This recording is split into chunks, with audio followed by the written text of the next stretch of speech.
এখনকার আলোচনার বিষয় হলো অ্যাডিয়াবেটিক হিটিং, অ্যাডিয়াবেটিক কুলিং এবং ব্যারোট্রফিক অ্যান্ড ব্যারোক্লিনিক কন্ডিশন। আচ্ছা, প্রথমে আসছে adiabatic heating and adiabatic cooling. Adiabatic heating আর কুলিং জিনিসটা কি? আচ্ছা, তার আগে একটু নিচু ক্লাসের পড়া আমরা মনে করি নিই। লিন তাপ বা ল্যাটেন্ট হিট ছোটবেলায় পড়েছিলে না? ল্যাটেন্ট হিট কি না? ল্যাটেন্ট যে হিটটাকে দেখা যায় না, বোঝা যায় না, কিন্তু ওর অস্তিত্ব থাকে। ল্যাটেন্ট হিট কি না? উদাহরণ দিই, যখন খুব জল বেড়ে যায় তখন মাথায় জলপট্টি দেয় হসপিটাল বা নার্সিংহোমে, মাথায় আইস ব্যাগ চাপিয়ে দেয়। কেন না? বরফ ভীষণ ঠান্ডা, বডি টেম্পারেচার ভীষণ হাই হয়ে গেছে, তখন যদি মাথায় বরফ চাপিয়ে দেয়, বরফ কি করে না বডি থেকে হিট নেয় এবং সে গলতে শুরু করে, তাতে বডি টেম্পারেচার খানিকটা কমে। তাতে শরীরে অন্য অন্য অসুখ হয়, কিন্তু বডি টেম্পারেচার তখনকার মতো কমে, আর মানে সিরিয়াস অবস্থায় সামাল দেওয়া যায়। আরও ছোটবেলায় পড়েছিলাম যে কলসিতে জল রাখলে জল ঠান্ডা হয় কেন? কলসির গায়ে অনেক পোরাস, কি বলে, সছিদ্রতা থাকে। কলসির গা হচ্ছে পোরাস, তাতে জলবিন্দু ধীরে ধীরে বাইরে চলে আসে, বাইরের অ্যাটমসফিয়ারে সেই জলবিন্দু এভাপোরেট হয়ে যায়। এভাপোরেট হওয়ার জন্য কোথার থেকে লিন তাপ নেয়, কোথার থেকে ল্যাটেন্ট হিট নেয়? না, কলসির গা থেকে।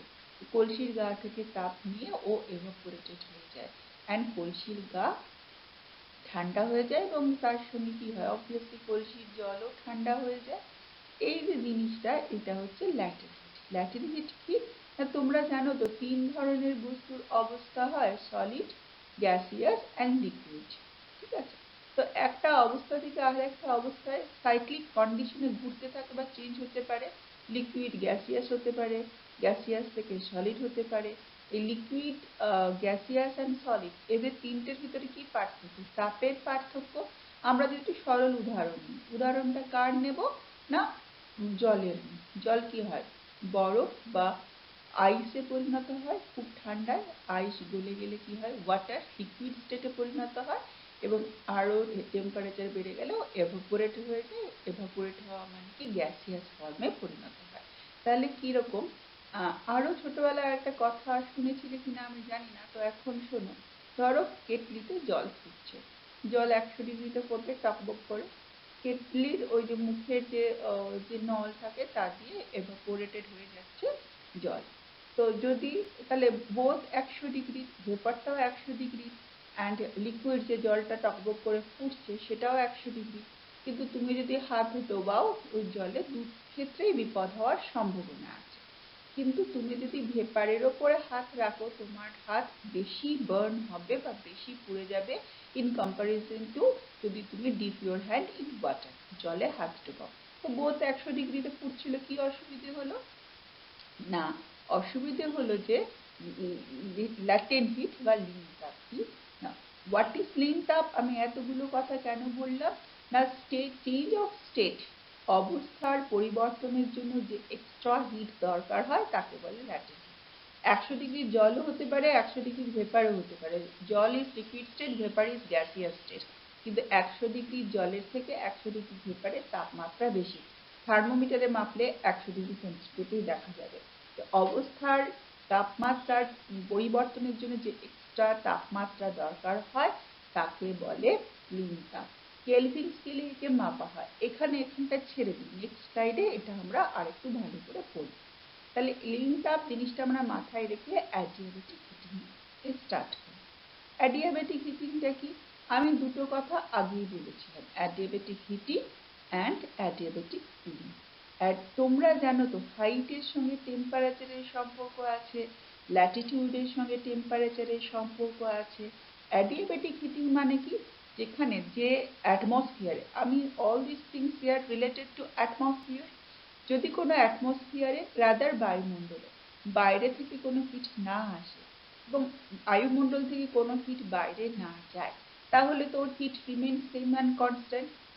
যদি কোনো হিট ট্রান্সফার না হয় ইন বিটুইন দ্য এয়ার বা এয়ার মাস, যদি কোনো তাপীয় প্রবাহ না হয়, তাহলে প্রেশার, তাপ, তোমরা জানো টেম্পারেচার ওপর নির্ভর করে প্রেশার, তাহলে সেই বাতাসের তাপমাত্রাও ফিক্স থাকবে। প্রেশারও ঠিক ঠিক থাকবে, প্রেশার ঠিক থাকলে তার ডেন্সিটিও ঠিক থাকবে, মানে একই থাকবে, এবং ভলিউমও ঠিক থাকবে। তখন যদি শুধু হাইটের পরিবর্তনের কারণে এই প্রেশার, কোনো হিট আসেও নি যায়ও নি, এই প্রেশারের চেঞ্জ হয়, তখন কি হয়, বাতাস ঠান্ডা বা গরম হতে চেষ্টা করে। দেখি পরের স্লাইডে যাই, ব্যাখ্যাটা একটু ক্লিয়ার হবে। দেখো কি বলছে শোনো, যে যদি কোনো বায়ুমণ্ডলে বা কোনো এয়ারে, রাদার এয়ার মাসে কোনো external exchange of thermal energy না হয়, বাইরে থেকে তাপ আসেও নি, বাইরে থেকে তাপ যায়ও নি, অবভিয়াস সিচুয়েশন কি হওয়া উচিত, না সেই বায়ুমণ্ডলের টেম্পারেচার ফিক্সড থাকা উচিত, টেম্পারেচার ফিক্সড থাকলে তার সঙ্গে সঙ্গে প্রেশার ফিক্সড থাকা উচিত, প্রেশার ফিক্সড থাকলে তার সঙ্গে তার ভলিউম অ্যান্ড ডেন্সিটি ফিক্সড থাকা উচিত। কিন্তু বা এই কন্ডিশনে কি হয়, যদি তার অল্টিটিউড, হাইটের পরিবর্তন ঘটে, তাহলে কিন্তু তার টেম্পারেচারের একটা চেঞ্জ হয়। সেই চেঞ্জটা কোথা থেকে হয়, বাইরে থেকে হয় কি, no, within the atmosphere, within the air mass, within the air, সে বাতাসটা নিজেরই চেঞ্জ হয়। কিরকম বিষয়টা একটু সোজা করে বলি। তুমি সিঁড়ির নিচে দাঁড়িয়েছিলে, ধরো একটা অনেক উঁচু বিল্ডিং, নো লিফট, তোমাকে বলা হলো যাও ছুটে ছুটে উঠে যাও 10 তলা। তোমার মাস, তোমার এনার্জি সব সেম রইলো, যে তুমি যখন রেগুলার বেসিসে প্রতিদিন 10 তলা উঠলে, তোমার কি হবে, কিছু এনার্জি লস হলো, কিছু স্লিম ট্রিম হতে পারবে। কেন হলে, না এই যে তুমি জিরো লেভেল, গ্রাউন্ড লেভেল থেকে এই যে 10 তলা পর্যন্ত ছুটে উঠলে বা 100 মিটার পর্যন্ত ছুটে উঠলে সিঁড়ি বেয়ে, তোমার হাইট বা অল্টিটিউডের চেঞ্জ হওয়ার জন্য তোমার কিছু এনার্জি লস হলো। কিন্তু তুমি বাইরে থেকে কোনো এনার্জি নিলেও না, বাইরে থেকে এনার্জি দিলেও না, উইদিন দ্য সিস্টেম তোমার এনার্জি লস হলো। তখন কি হয়, তুমি রোগা বা মোটা হতে পারো, ওয়েট লুজ করতে পারো। অ্যাটমসফিয়ারের ক্ষেত্রে কি ঘটনাটা ঘটে, না ওর তাপমাত্রা কমে, তাপমাত্রার সঙ্গে কিন্তু ডেন্সিটির ঘনিষ্ঠ সম্পর্ক আছে। তাহলে what is adiabatic heating and cooling, there is no need transfer of any thermal energy in between the system, বাইরে থেকে কোনো তাপীয় প্রবাহ বা তাপীয় এক্সচেঞ্জ বা তাপীয় লেনদেন হয় না with the increasing and decreasing of height of atmosphere, বায়ুমণ্ডলের উচ্চতা বাড়ার সঙ্গে এবং কমার সঙ্গে বায়ুমণ্ডলের তাপমাত্রার পরিবর্তন হয় বায়ুমণ্ডলের মধ্যকার কারণের জন্য। একে বলে অ্যাডিয়াব্যাটিক হিটিং। অ্যাডিয়াব্যাটিক হিটিং এর কুলিং এর আমরা উদাহরণ জানি। উদাহরণটা কি, তোমরা জানো ITC, intertropical convergence zone, rather equatorial জোনে প্রতিদিন বৃষ্টি হয়। কি হয় না, দিনের বেলা খুব সূর্য নম্রভাবে কিরণ দেয়, 90 ডিগ্রি ইনসোলেশন আসে, অ্যান্ড দেন ওখানের বাতাস খুব গরম হয়ে যায়, বাইরে থেকে আর কোনো হিট, এর পরে আর কোনো হিট লেনদেন হয় না, এই বাতাস কি হয়, ওপরে উঠতে যায়। তো সেম কনস্ট্যান্ট টেম্পারেচারে বাতাস যত উপরে যায়, তত কি হয়, ওর উপর চাপ বা প্রেশার সরে যায়। তো বাতাসের কি হয়, এক্সপানশন হয়। তো এই বাতাসের এক্সপানশন কেন হলো, due to change of height, due to change of altitude. তখন কি হয়, বাতাস ধীরে ধীরে ঠান্ডা হয়ে যায়, দ্যাট ইজ অ্যাডিয়াব্যাটিক কুলিং। আচ্ছা শোনো না, এটা বলার জন্য আমি নেক্সট স্লাইডে যাই, তাহলে একটু ছবিটা ক্লিয়ার হবে, কারণ অ্যাটমসফিয়ারিক স্টেবিলিটি অ্যান্ড ইনস্টেবিলিটি এর সঙ্গে যোগ আছে।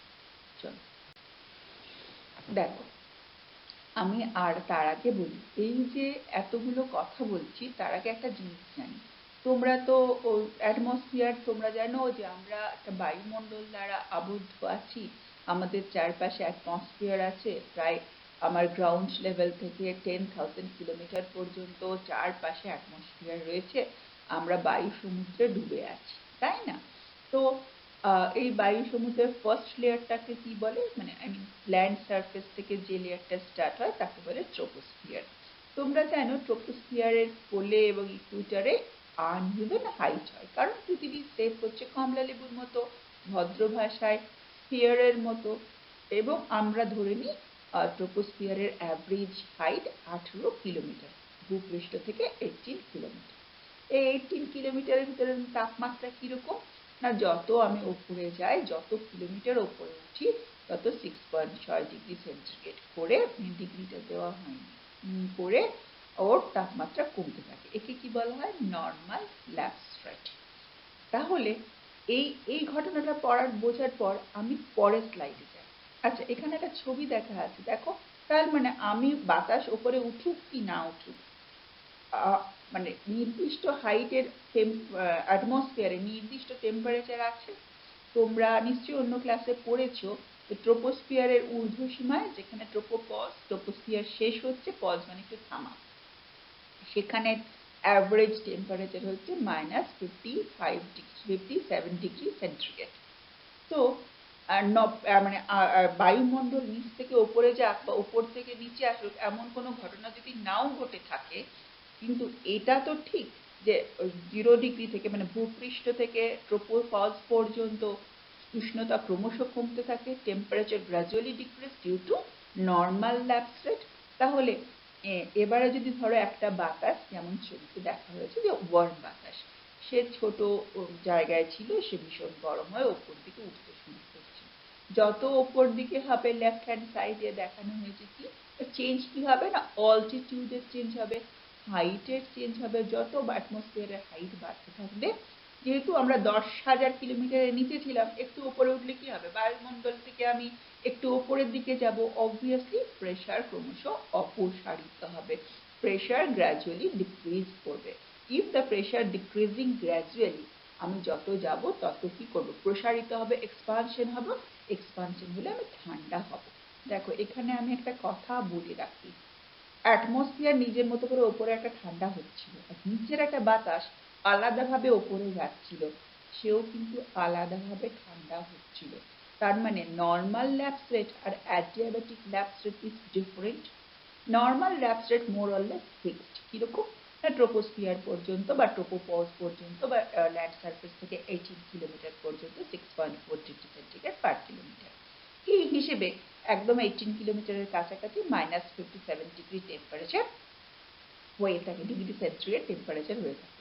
তো যে বাতাসটা ছিল নিচে, ধরো সেটা 30 ডিগ্রি সেন্টিগ্রেড ছিল, সে যখন উপরে যাচ্ছে, যত তাড়াতাড়ি উপরে যাচ্ছে, যেভাবে প্রসারিত হচ্ছে, সে যখন ট্রোপোপজের কাছে গিয়ে পৌঁছলো, তার তাপমাত্রা +10 ডিগ্রি সেন্টিগ্রেড হতে পারে, অথবা -2 ডিগ্রি সেন্টিগ্রেড হতে পারে।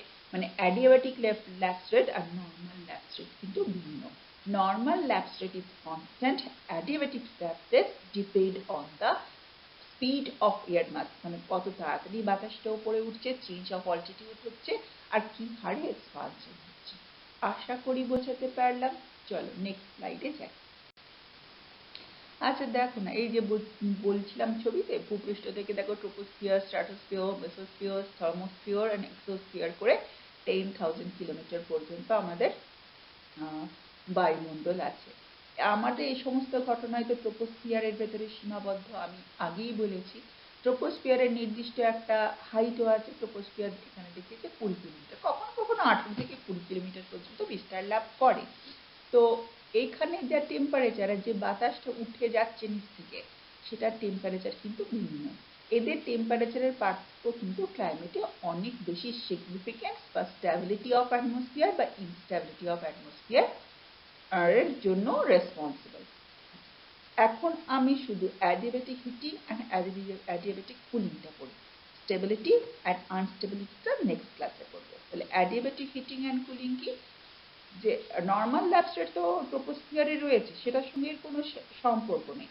অ্যাডিয়াবেটিক ল্যাপস রেট কিরকম, যদি কোনো বায়ুমণ্ডল ধীরে ধীরে ওপরে ওঠে, তার উপর প্রেশার নর্মালি অপসারিত হয়, এক্সট্রাক্টেড হয়ে যায়, তখন সে এক্সপানশন ঘটে, এক্সপানশন করার জন্য ইন্টারনাল কোনো কারণে তার তাপমাত্রা ক্রমশ কমে যায়, হাইট বাড়লে তাপমাত্রা কমে যায়, তাকে বলে অ্যাডিয়াবেটিক কুলিং। আর যদি উল্টোটা হয়, বাতাস নিচে নেমে আসে, তাকে বলে adiabatic heating, due to change of altitude.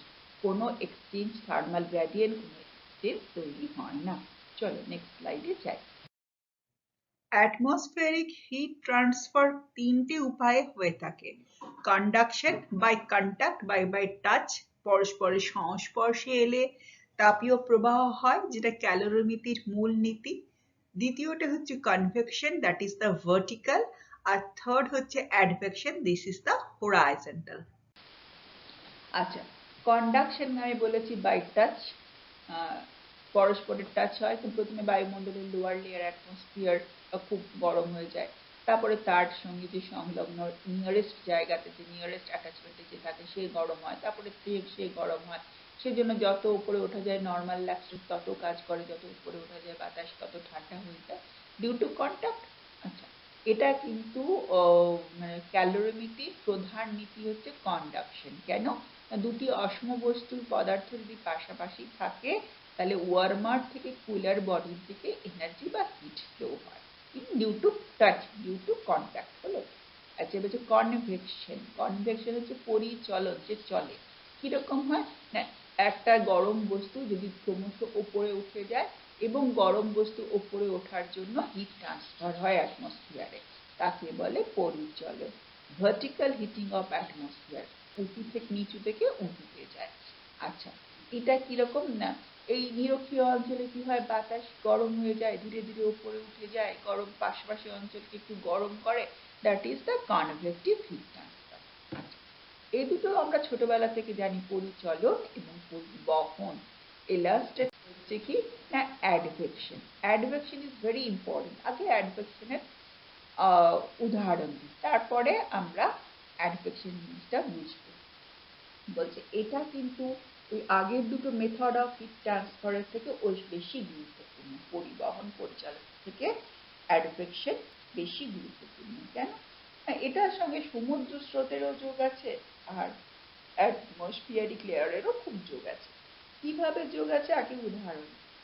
আমরা ছোটবেলায় পড়েছিলাম না, জাপানের কাছে একটা গরম সমুদ্র স্রোত, একটা ঠান্ডা সমুদ্র স্রোত মিলিত হয়, এবং দুটো স্রোত যখন মিলিত হয়, গরম স্রোতের ওপরটা কি হয়, গরম হয়, আর ঠান্ডা স্রোতের ওপরটা হয় ঠান্ডা হয়। কি হয় না, কুরেশীয় স্রোত and Japan স্রোত, না Japan current and Kuroshio current. Kuroshio current is a cold current, Japan current is a warm current, meet near the coastal region of Japan. তাহলে কি হয়, the adjacent atmosphere of the Kuroshio current and adjacent atmosphere বা rather lower layer of atmosphere of Japan current ওদের character বহন করে, একটা গরম এবং ঠান্ডা হয়। তাহলে কি হয়, জাপানের কোস্টাল রিজিয়নের কাছে একটা ওয়ার্ম অ্যাটমসফিয়ার, একটা কুলার মানে কুলার এয়ার মাস পরস্পরের কাছে কি হয় না, কনভার্জ করে, মুখোমুখি মিলিত হয়। এরা কি ভার্টিক্যালি মিলিত হয় না, হরাইজন্টালি মিলিত হয়, এবং কি হয়, দুজনের ভেতরে একটা ফ্রন্ট বা সীমান্ত তৈরি হয়, এবং এখানে ভীষণ কুয়াশা মেঘাচ্ছন্ন জিনিস তৈরি হয়ে যায়, এবং ভীষণ বৃষ্টিপাত হয়, এবং ভীষণ ফিশিং এর জন্য ভালো হয়। তাহলে এই যে দুটো lower layer of atmosphere parallelly আসে এবং হরাইজন্টালি মুভ করে পরস্পরকে কনভার্জ করে, পরস্পরের মুখোমুখি মিলিত হয়, এটা কি হলো, horizontal heat transfer. Horizontal heat ট্রান্সফারকে বলা হয় অ্যাডভেকশন। আর একটু ছোট উদাহরণ দিই, আমরা কি বলি, ধরো কালবৈশাখী হয় না, কালবৈশাখী একসঙ্গে সারা ওয়েস্ট বেঙ্গলের হয়, লু হয় না, সারা রাজস্থান কি একদিন একসঙ্গে একই সময় লু হয়? অবভিয়াস আনসার হচ্ছে না। ধরো কোনো কারণে কোনো জায়গা ভীষণ গরম হয়ে গেল, তখন সেখানে লো প্রেশার তৈরি হয়ে গেল, বাতাস উপরে উঠে গেল, কি হলো না, আমি যদি বলি অ্যাডিয়াবেটিক কুলিং স্টার্ট হলো, যত বাতাস উপরে উঠতে লাগলো, তখন চারপাশে ঠান্ডা বাতাস সেখানে ছুটে আসে। ছুটে আসার জন্য ওরা ফেরেলসের নিয়ম ফলো করে, কিন্তু ওই বাতাসটা যে ছুটে আসে, চার নিশ্চয়ই ও বঙ্গোপসাগর থেকে তখন ছুটে আসে না, নিয়ারেস্ট সারাউন্ডিংস থেকে ছুটে আসে, তখন সেই বাতাসটা আসে কিন্তু হরাইজন থেকে, এবং ফেরেলের নিয়ম ফলো করে, সেই বাতাসটা হচ্ছে অ্যাডভেকশন হিট ট্রান্সফার। আশা করি আমি বোঝাতে পারলাম, এই অ্যাডভেকশন হিট ট্রান্সফারে কিন্তু ক্লাইমেটে খুব গুরুত্বপূর্ণ ভূমিকা আছে, স্পেশালি ইন জেট স্ট্রিম। চলো পরেরটা দেখি। খুব সংক্ষেপে যদি অ্যাডিয়াবেটিক হিটিং এবং কুলিংকে ব্যাখ্যা করতে হয়, অ্যাডিয়াবেটিক হিটিং এর সঙ্গে expansion of air mass and adiabatic cooling এর সঙ্গে কম্প্রেশন অফ এয়ার মাস। বাতাসের সংকোচন এবং প্রসারণের ঘনিষ্ঠ যোগ আছে, যার সঙ্গে বাতাসের তাপমাত্রা রাদার টেম্পারেচার অ্যান্ড প্রেসারের ঘনিষ্ঠ যোগ রয়েছে। আচ্ছা, এতক্ষণ আমি তোমাদেরকে দুটো কথা বলেছি, নর্মাল ল্যাক্সেটিক কথা তোমরা জানতে, এর পাশাপাশি আর একটা জিনিস হয় adiabatic heating and adiabatic cooling. There is no lateral transfer of heat within the air mass, কোনো তাপীয় ঢাল বা তাপের লেনদেন হয় না। Due to change of the height, due to change of the altitude, pressure increase করে অথবা ডিক্রিজ করে তখন আমরা সে বাতাস ধীরে ধীরে গ্র্যাজুয়ালি ঠান্ডা অথবা গরম হয়। এটাকে বলি অ্যাডিয়াবেটিক হিটিং অ্যান্ড কুলিং। আর এই যে জিনিসটা হয় এটা এই ঠান্ডা হওয়ার রেটটাকে বলে অ্যাডিয়াবেটিক ল্যাপস রেট। তারপরে আমরা কি করলু, কত রকমের হিট ট্রান্সফার হয়, দু রকমের তো ছোটবেলা থেকে জানি। অ্যাডফেক্টিভ হিট ট্রান্সফার বা advection is very important for the atmosphere. এরপরে আসছি ব্যারোট্রপিক অ্যান্ড ব্যারোকুলিং। আচ্ছা, ব্যারোট্রপিক এই কথাটা যদি আমি বলি তাহলে দুটো কথা আছে, ব্যারো অ্যান্ড ট্রপিক। তো ব্যারো কথাটা আমরা ব্যারোমিটার বলে একটা যন্ত্র আছে যেটা কি মাপে না অ্যাটমসফিয়ারিক প্রেশার মাপে। প্রেশার মাপার অনেক ইউনিট আছে, যখন ওয়েদার ম্যাপ প্র্যাকটিক্যালি করাবো তখন সেখানে আলোচনা করব। ব্যারো মানে হচ্ছে অ্যাটমসফিয়ারিক প্রেশার, যেটা ব্যারোমিটার দিয়ে যা মাপা হয়। আর ট্রপিক কথাটার মানে কি না ক্রান্তীয় অঞ্চল। ক্রান্তীয় অঞ্চল, তো ক্রান্তীয় অঞ্চল আর তার মানে এই ঘটনাটা ফিনোমেনা অফ ট্রপিক। ট্রপিক মানে কি না ইকুয়েটর ঠিক ট্রপিকে পড়ে না, ইকুয়েটর থেকে একটু সরে গিয়ে প্রায় 20-22 ডিগ্রি পর্যন্ত ট্রপিক। হ্যাঁ, 23.5 ডিগ্রিকে বলে tropic of cancer and tropic of capricorn, কর্কট ক্রান্তি এবং মকর সংক্রান্তি। তাহলে ট্রপিকের maximum limit 23 degree 30 minute north and south. তাহলে ওই 5 ডিগ্রি বা 6 ডিগ্রিকে 23.5 ডিগ্রি নর্থ আর 23.5 ডিগ্রি সাউথের ভেতরে এই ঘটনাটা ঘটে, তাই এর নাম ব্যারোট্রপিক। এবার ব্যারোটার বর্ণনা করি, তাহলে এটা ফিনোমেনা of tropical condition. Tropical condition মানে কি না লোয়ার ল্যাটিটিউড ফেনোমেনা হলো 1 নাম্বার। 2 নাম্বার কি, এটা এটা কিন্তু আপার লেয়ার অফ অ্যাটমসফিয়ারিক ফেনোমেনা নয়, মোটামুটি ভাবে লোয়ার লেয়ার অ্যাটমসফিয়ারই দেখা যায়। প্রায় একদম ট্রোপোপাউসের কাছে এসে ব্যারোট্রপিক কন্ডিশন সৃষ্টি হয় এমনটা নয়। চলো, তাহলে ব্যারোট্রপিক কন্ডিশন হচ্ছে প্রেশারের কন্ডিশন। কার প্রেশার না অ্যাটমসফিয়ারিক প্রেশার। ট্রপিক কথাটার মানে হচ্ছে লো ল্যাটিটিউড বা ক্রান্তীয় অঞ্চলের ভিতরে এটা সীমাবদ্ধ থাকে। আচ্ছা, ব্যারোট্রপিক কথাটার মানে কি, আচ্ছা ডেনসিটি ডিপেন্ড করে কার, বাতাসের ঘনত্ব নির্ভর করে প্রেশারের উপর। প্রেশার নির্ভর করে কিসের উপর না টেম্পারেচারের উপর। আর টেম্পারেচার নির্ভর করে কিসের উপর ইনসোলেশনের উপর। কিন্তু এখানে কি বলছে বলতো, তোমরা এটাও জানো যে একই ল্যাটিটিউডে সূর্যরশ্মির ইনক্লিনেশন একই হয়, রেট অফ ইনসোলেশন একই হয়, একই রকমের হিট ট্রান্সফার হয়ে থাকে। কিছু রিজিওনাল ভ্যারিয়েশন থাকে কিন্তু হিট ট্রান্সফারে একই রকম। তাহলে একই রকম আইসোথার্মাল কন্ডিশন তৈরি হয়। আইসোথার্মাল মানে হচ্ছে এটা একটা কাল্পনিক line to connect the points বা connect the places which contain the equal average temperature। যে সমস্ত জায়গার গড় তাপমাত্রা এক তাদেরকে যদি আমরা রেখা দিয়ে টানি, that is the isothermal line. আইসো মানে ইউনিফর্ম, থার্মাল মানে তাপীয়। ইউনিফর্ম টেম্পারেচার কন্ডিশন যে লাইন দ্বারা ডিপিক্ট করা হয় তাকে বলা হয় আইসোথার্মাল লাইন। তাহলে যদি আমার একই রকম টেম্পারেচার হলে একই রকম প্রেশার হয়, একই রকম প্রেশার হলে একই রকম ডেনসিটি হয়, তাহলে জিনিসটা কিরকম হবে, ইউনিফর্ম আইসোথার্মাল কন্ডিশন থেকে ইজিক্যাল to uniform isobaric condition. Isobar হচ্ছে সমচাপ রেখা, যদি একই রকম প্রেশার লাইনগুলোকে আমি কোনো পয়েন্টে কানেক্ট করি তাকে বলে আইসোবার। তাহলে কোনো জায়গায় যদি ইনসোলেশনের রেট এক হয় তাহলে সে অঞ্চলের প্রেশারও এক হবে। প্রেশার যদি এক হয় বাতাসের ডেনসিটি এক হবে, ডেনসিটি হলে বাতাসের গতিবেগ বা স্পিড এক হবে। এই যে ব্যালেন্স সবগুলো এক হওয়ার কন্ডিশনকে বলছে ব্যারোট্রপিক কন্ডিশন। মানে প্রেশারগত কন্ডিশনে একটা ভারসাম্য থাকা কোথায় না ট্রপিক্যাল অঞ্চলে। এখানে isothermal condition perfectly balance with the isobaric condition. যদি খুব সংক্ষেপে আমায় প্রশ্ন করো ম্যাডাম ব্যারোট্রপিক কি, baro for barometer, the pressure কন্ডিশনকে ডিপিক্ট করে। ট্রপিক কথাটার মানে হচ্ছে এটা ট্রপিক্যাল অঞ্চলের ভেতরেই সীমাবদ্ধ। isothermal condition is perfectly balanced with the isobaric condition।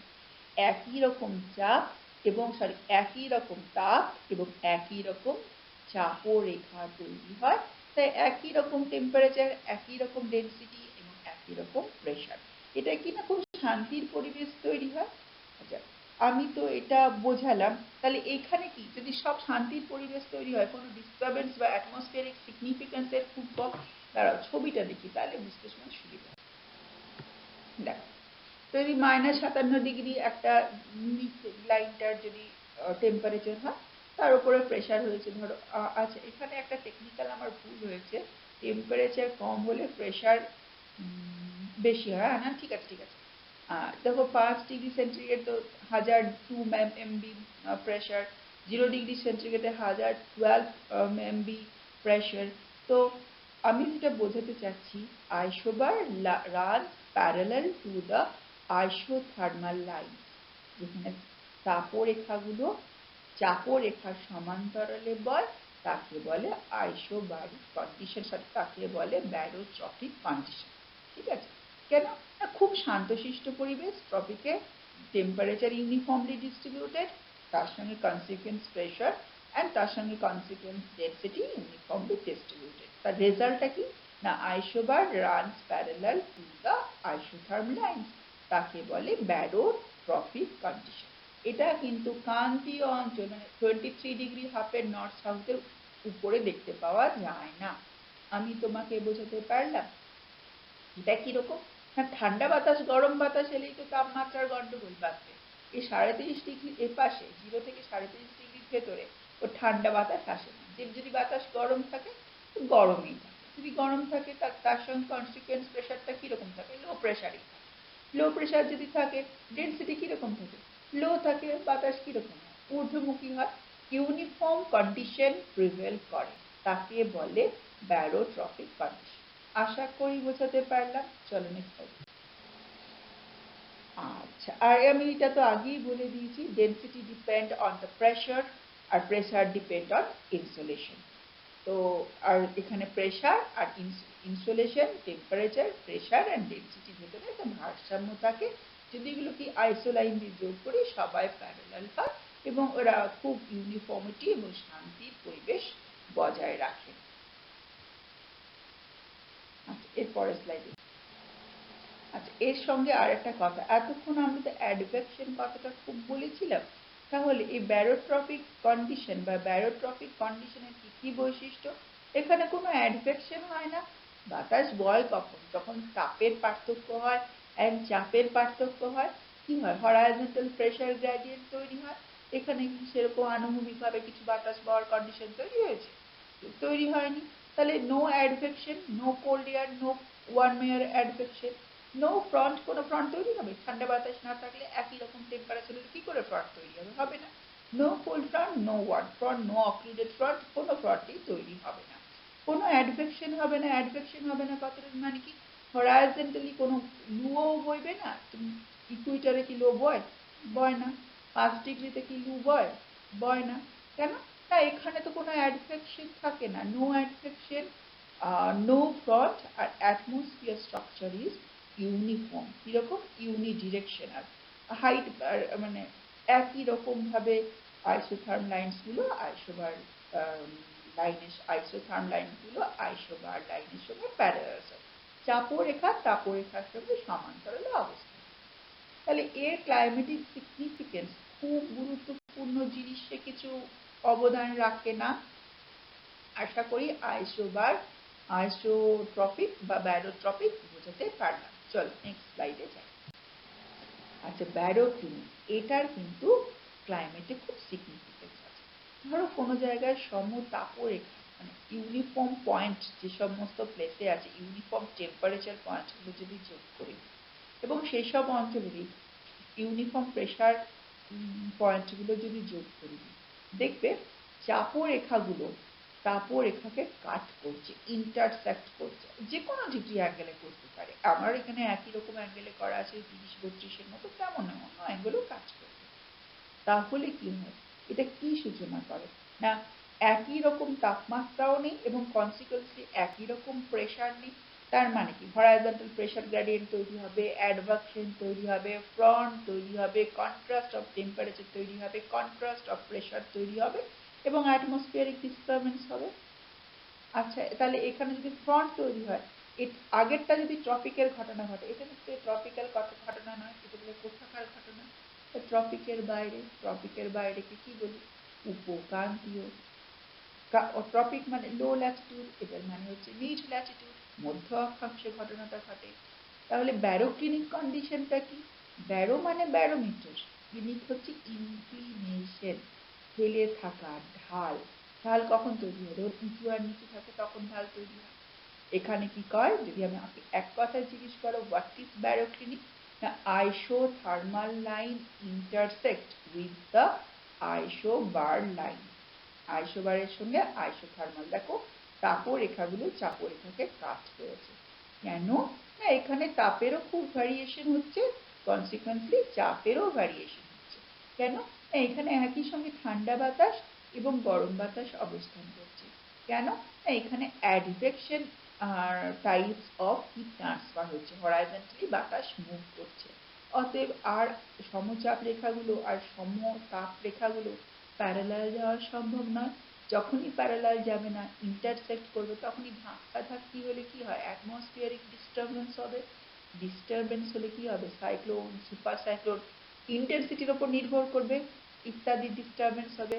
Even তোমরা মিড ল্যাটিটিউড সাইক্লোন পড়েছিলে না, যাকে বলে এক্সট্রা ট্রপিক্যাল সাইক্লোন, টর্নেডো ইত্যাদি হতে থাকবে। চলো পরের ছবি দেখো কেমন কাটকুট করা আছে আইসোথার্মস লাইনগুলোকে, আইসোবার লাইন। এটা লোয়ার লেয়ার অফ অ্যাটমসফিয়ারও দেখা যেতে পারে, আপার লেয়ার অফ অ্যাটমসফিয়ারও দেখা যেতে পারে। চলো আচ্ছা, এখানে আমি একটা কথা বলি, meridian flow and zonal flow. দেখো জেট স্ট্রিম তৈরি হতো না বা জেট স্ট্রিম দেখাই যেত না। আমি বলেছি জেট স্ট্রিম অত্যন্ত আধুনিক বিষয়, ক্লাইমেটোলজিতে এখনো গবেষণাধীন। জেট স্ট্রিমের লাস্টে আমি একটা কথা বলেছিলাম না, রসপি ইন্ডেক্স, হাই জোনাল ফ্লো থেকে low zonal flow. Zonal flow কথাটার মানে তা আগের দিন তো আমি বলিনি, কারণ জেট স্ট্রিমের সঙ্গে একসঙ্গে বলতে গেলে কেটে যাবে। জোনাল ফ্লো মানে হচ্ছে যখন বাতাস আইসোবারের প্যারালালে, I mean east to west, west to east বলে, রাদার অক্ষাংশের সমান্তরালে, রাদার ল্যাটিটিউড প্যারালাল বইলে, তাকে বলে জোনাল ফ্লো। তাহলে হাই জোনাল ইন্ডেক্স হোক আর লো জোনাল ইন্ডেক্স হোক, jet stream is a zonal flow. যদি আমি জেট স্ট্রিমের একটা ক্যারেক্টার বলতে বলি, তোমরা যেমন বলবে it's a warm air, it's a geostrophic wind, it's runs parallel to the isobar ইত্যাদি বলবে তো, এবং এটা upper layer of atmospheric phenomena.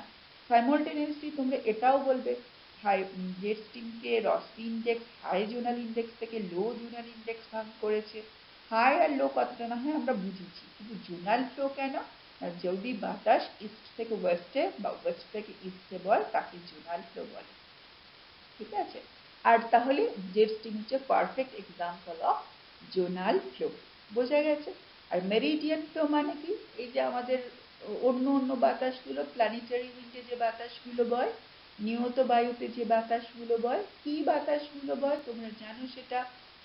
ইকুয়েটরের দুপাশে ট্রেড উইন্ড, বা আমি কি বলছি ইস্টার্লি ট্রেড। মধ্য অক্ষাংশে মিড ল্যাটিটিউডে কি বয়? না মিড ল্যাটিটিউড ওয়েস্টার্লিস্ট, আর পোলে বয় পোলার ইস্টার্লিস্ট। এগুলোকে বলছে মেরিডিয়ান ফ্লো, যেগুলো north to south, south to north বয়। এটা খুব গুরুত্বপূর্ণ, সারা জীবনের জন্য গুরুত্বপূর্ণ। আর jet stream is a zonal flow. Okay, even geostrophic wind is also the zonal flow. আচ্ছা, আমি এই কথাটা জিওস্ট্রফিক, এই কথাটা কি বললাম, geostrophic wind is a zonal flow, jet stream is a example of zonal flow. আর জেট স্ট্রিম তৈরি হতো না, জেট স্ট্রিম তৈরি হতো না যদি অ্যাডভেকশন আর ব্যারোক্লিনিক কন্ডিশন না থাকতো। তাহলে তো বাতাস এমনি সোজাসুজি যেমন ভাবে বইছিল তেমন বইবে। দেখো আমি একটা পরের ছবিতে দেখি, তাহলে বুঝতে পারবে কেন রসবি ইন্ডেক্স তৈরি হওয়ার জন্য কিন্তু ব্যারোক্লিনিক কন্ডিশনের অত্যন্ত জরুরি। কারণ এত সার্ভ টেম্পারেচার, এত সার্ভ প্রেশার গ্রেডিয়েন্ট তৈরি হয় যে বাতাস ওরকম কি বলবো স্ট্রিমের মতো ওইরকম অসিলেটিং মুভমেন্টে বইতে শুরু করে। চলো পরের ছবিতে দেখি। দেখো তাহলে আমার যে কথাটা বলার ছিল, ব্যারোক্লিনিক অ্যান্ড ব্যারোট্রফিকের ভেতরে তোমাদের পার্থক্য দেয়। ব্যারোট্রফিক হচ্ছে অনেকটা শান্ত শিষ্ট পরিবেশ, সেখানে isotherm line, isobar line runs parallel. আর ব্যারোক্লিনিক কন্ডিশনে কি হয়? অনেক বেশি টার্ময়েল বা অ্যাটমসফিয়ারিক ডিস্টারবেন্সের কারণ হয়, যেখানে চাপরেখা তাপরেখাকে ইন্টারসেক্ট করে। আমি বলেছি যে কোনো ডিগ্রি অ্যাঙ্গেলে ইন্টারসেক্ট করতে পারে, তাদের ইন্টেন্সিটির ওপর বাকি অ্যাটমসফিয়ারিক ঘটনাগুলো নির্ভর করে। আইসোট্রপিক বা ব্যারোট্রপিক কন্ডিশনে কিন্তু ক্লাইমেটিক সিগনিফিক্যান্স নেই, কিন্তু ব্যারোক্লিনিক কন্ডিশন পৃথিবীতে সমস্ত রকম অ্যাটমসফিয়ারিক ডিস্টারবেন্সের জন্য responsible. ব্যারোক্লিনিক condition mid Latitude phenomena, মধ্য অক্ষাংশ 20 থেকে মোটামুটি 50 ডিগ্রি নর্থ সাউথের ভিতরে। আর এই ব্যারোট্রপিক, ট্রপিক মানে কি ক্রান্তীয় অঞ্চল, 5 থেকে 20-22-25 ডিগ্রির ভিতরে সীমাবদ্ধ। আর ব্যারোক্লিনিক কন্ডিশনের জন্য জেট স্ট্রিম ওয়েভি আকারে বয়। ব্যারোক্লিনিক কন্ডিশন যদি না হতো তাহলে জেট স্ট্রিম কিন্তু বইতো না, কারণ কিভাবে বয় এর পিছনে একটা মেকানিজম আছে, সেটা আমরা পরে অনেকটা ক্লাইমেট পড়া হয়ে গেলে আমরা আলোচনা করে নেব। এখন এতদূর জেনে রাখুন, নাহলে ভারী হয়ে যায়। দেখো এখানে একটা ডট লাইন দেওয়া আছে, that is the temperature line, আর একটা স্ট্রেট লাইন দেওয়া আছে, আর একটা মানে কন্টিনিউয়াস লাইন দেওয়া আছে, যেটা প্রেশার লাইন। তো দুটোকে কিরকম ভাবে ইন্টারসেক্ট করছে, ইন্টারসেক্ট করছে কেন, একটা কোল্ড আছে, একটা হট আছে, তো ইন্টারসেক্ট তো করবে, ঠান্ডা গরম পরস্পরের মুখোমুখি হবে, কার্ভ তৈরি হবে, তার জন্য জেট স্ট্রিম ওয়েভের আকারে বলে। আচ্ছা, আর একটা ব্যারোক্লিনিক ও ব্যারোট্রপিকের ভিতরে পার্থক্য আছে, সেটা কি না, ব্যারোট্রপিকের সাইক্লোন, সুপার সাইক্লোন ইত্যাদিগুলো ব্যারোক্লিনিক কন্ডিশনে হয়ে থাকে, ব্যারোট্রপিকে হয় না। আর ব্যারোট্রপিক শান্ত পরিবেশ রচনা করে, ব্যারোক্লিনিক ডিস্টারবেন্স, টার্ময়েল, ইনস্ট্যাবিলিটি, এগুলো কাকে বলে আমরা পরে আলোচনা করব, শুধু এখন যেটা দেখো অ্যাটমসফিয়ারিক ইনস্ট্যাবিলিটির জন্য রেসপন্সিবল। আর মধ্য অক্ষাংশের সাইক্লোন, ফ্রঞ্চ, এয়ার মাসেস, অ্যাডভেকশন, এই কথাগুলোর সঙ্গে ব্যারোক্লিনিক কন্ডিশনের যোগ আছে। অ্যাডভেকশন মানে কি, হরাইজন্টাল এয়ার মুভমেন্ট, ওটাও ব্যারোক্লিনিক কন্ডিশনে দেখা যায়। আর ফ্রন্ট কি হয়, cold and warm air masses পরস্পর কনভার্জ করে, মুখোমুখি মিলিত হয়, এগুলোই কিন্তু baroclinic climatic phenomena, not barotropic. আশা করি আমি বোঝাতে পারলাম, তোমরা টুকটুক করে খাতায় 1 2 3 4 এই ভিডিওটা চালিয়ে স্লো মোশনে লিখে নেবে। এবং ছবি অত্যন্ত গুরুত্বপূর্ণ। আবারও বলি, জোনাল তো হতোই না, জেট স্ট্রিম দেখা যেতই না, যদি ব্যারোক্লিনিক কন্ডিশন অ্যাটমসফিয়ারে তৈরি না হতো। এটা কিন্তু মধ্য অক্ষাংশের বিশেষ ঘটনা। এতদূর পরে আমি নেক্সটটাতে যাই। আচ্ছা, এবারে আমরা একটা অন্য জিনিসে চলে আসি, এর নাম হচ্ছে একম্যান স্পাইরাল। এটা না ছবিতে ভালো আমি বোঝাতে পারিনি, তো সামনে দেখা হলে আবার কখনো বলবো। তো একম্যান স্পাইরাল, একম্যান ভদ্রলোকের নাম, উনি বোধহয় স্কটিশ ছিলেন, ওশেনোগ্রাফার ছিলেন, সায়েন্টিস্ট ছিলেন। ওনার একলা মডেল নয়, ওনার আগেও অনেকে এই মডেলটার কথা বলেছিলেন। এটা না জানলে ক্লাইমেট পড়া কিন্তু ভীষণভাবে ইনকমপ্লিট, তাই এটা একম্যান স্পাইরাল শর্ট কোশ্চেন আছে, তাই তোমাকে এটা আমরা জানিয়ে দিই। তোমরা জানো তো বাতাস কেন বয়? তুমি বলে ম্যাডাম চাপের পার্থক্য হয়। চাপের পার্থক্য কেন হয়? না তাপের পার্থক্য হয়। তো আমি যদি সোজা কথায় বলি, বাতাস বয়বার প্রধান নিয়ম হচ্ছে কি, হরাইজন্টাল প্রেসার গ্রেডিয়েন্ট। আর এবং তাহলে তো বাতাস সরল রেখায় যেত, আমি অনেকবার বলেছি, কিন্তু পৃথিবী তো ঘুরছে, রোটেশন অফ আর্থ আছে অ্যান্ড কোরিওলিস ফোর্স আছে, তাই সরল রেখায় যেতে পারে, বেঁকে যায়। তো আর একটা জিনিস আছে, ফ্রিকশন, ঘর্ষণ। ঘর্ষণ কি, দুটো হাতে হাতে ঘষলে হাতটা একটু গরম হয়ে যায় না? কি হয়, তো ফ্রিকশন কি হয়, এনার্জির জন্ম দেয় না, শক্তির জন্ম দেয় না? সেরকম এটা না, এই একম্যান স্পাইরাল ঘটনাটা সমুদ্র ক্ষেত্রে, সমুদ্রের জলের ক্ষেত্রে বা ওশেন কারেন্টের ক্ষেত্রে যেমন ভাবে গুরুত্বপূর্ণ, অ্যাটমসফিয়ারের ক্ষেত্রে তেমন ভাবে গুরুত্বপূর্ণ। শোনো না, বাতাস তো পৃথিবী তো ঘুরছে, তা পৃথিবী সংলগ্ন বায়ুমণ্ডলও ঘুরছে, এবং বাতাস উচ্চ চাপ থেকে নিচু চাপের দিকে ধাবিত হচ্ছে, মানে হরাইজন্টাল প্রেসার গ্রেডিয়েন্ট যেদিকে সেদিকে যাচ্ছে। ধরো আমি বোঝবার সুবিধার্থে এখানে পার্পল কালারের অ্যারোটা দেওয়া আছে, বাতাস কোন দিকে বইছে।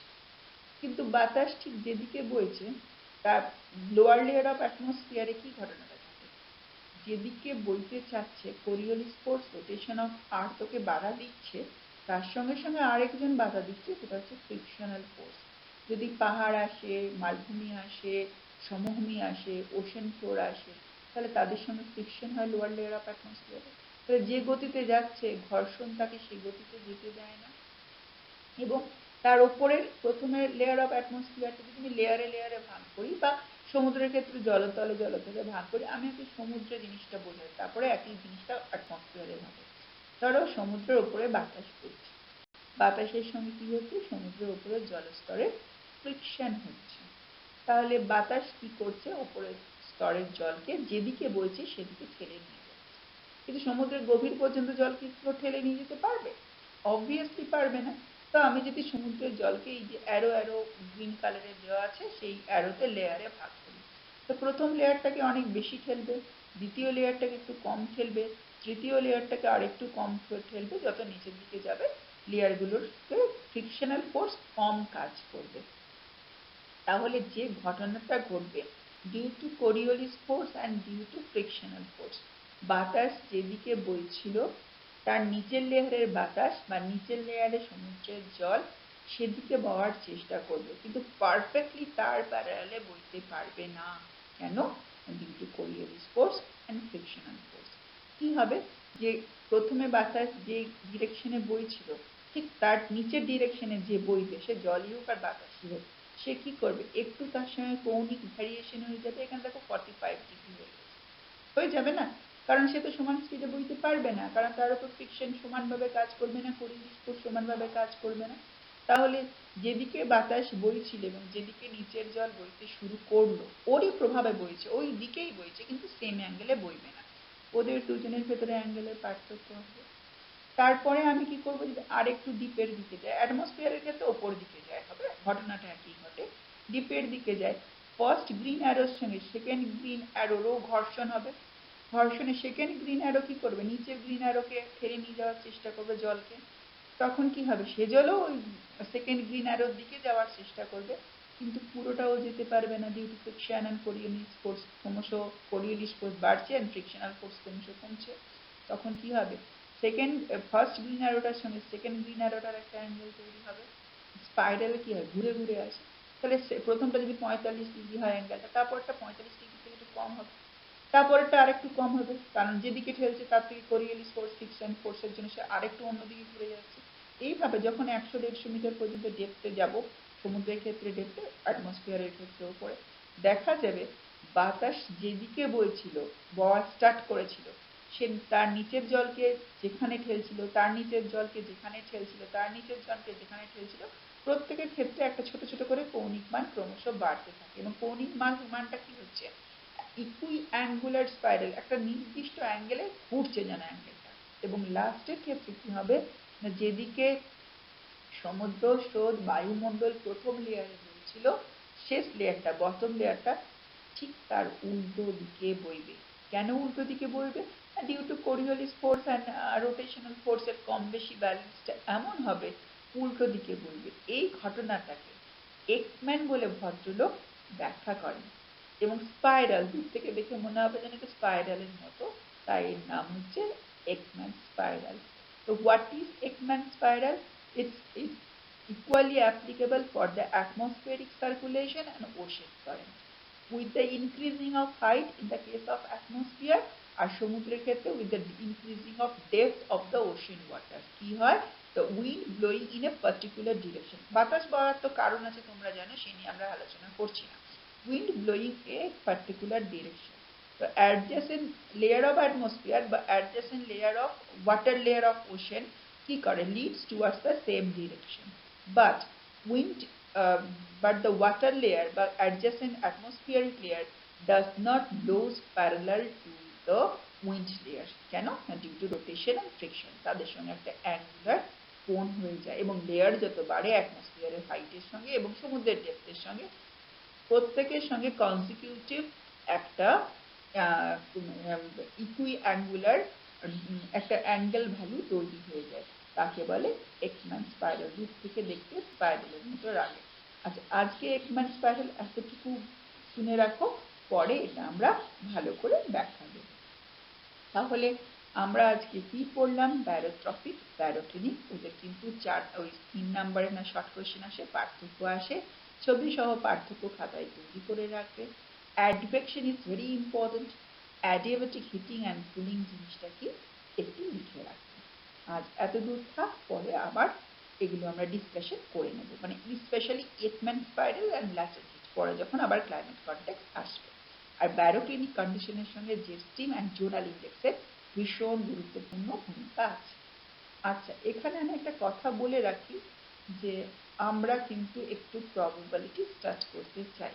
তোমাদের ক্লাইমেট একটু ভারী বিষয়, কতখানি পড়া বুঝেছো, অসুবিধে কি সুবিধে আছে। ম্যাডাম আমি বুঝেছি, এটা লেখার দরকার নেই। কারো যদি বোঝাতে অসুবিধে থাকে সেটা আমাকে মেল করে পাঠিয়ে দেবে, আমি পরের স্লাইডে ইনক্লুড করে নেব। আমরা তাহলে অল্প অল্প করে প্রবাবিলিটি স্টার্ট করবো, কারণ আমরা তো প্রবাবিলিটি তো আগে করিনি, তাহলে আমরা ওটা একটু ধীরে ধীরে স্টার্ট করবো।